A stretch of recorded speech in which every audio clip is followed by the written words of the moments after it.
Welcome to News AI Express, where we bring you in-depth analysis on today's most pressing issues. I'm Claire, your host.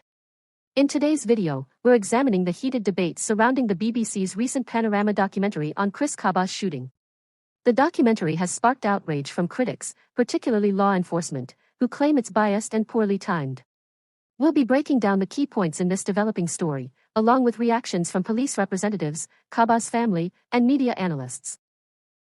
In September 2022, Chris Kaba, a 24-year-old man and alleged member of the notorious 67 gang, was fatally shot by Met Police officer Sgt Martyn Blake during a police roadblock in Streatham. According to reports, Kaba was attempting to ram his car through the police barricade, which officers claim posed an immediate threat. Although Kaba was unarmed, critics argue that a vehicle used in such a manner can still be a deadly weapon, adding that Kaba's criminal history should also be factored into public discussions. The Panorama documentary aired only 2 weeks after a court acquitted Sgt Blake of murder charges. Police officials have condemned the timing of the documentary, given the recent news that associates of Kaba's gang allegedly placed a £10,000 bounty on Blake's head. The documentary features interviews with Kaba's grieving parents, who argue that he should have been arrested rather than killed.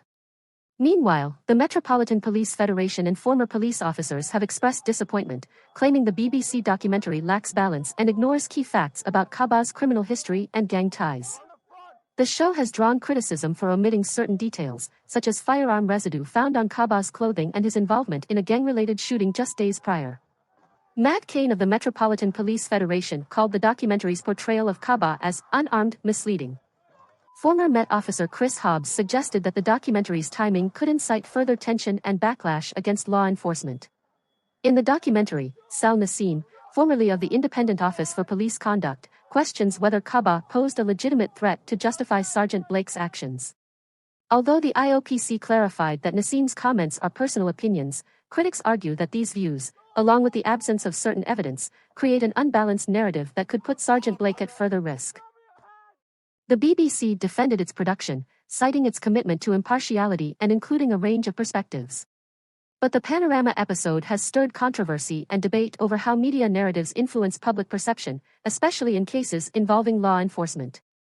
As critics and supporters of the documentary continue to weigh in, this story underscores complex issues about policing, media responsibility, and gang violence in London.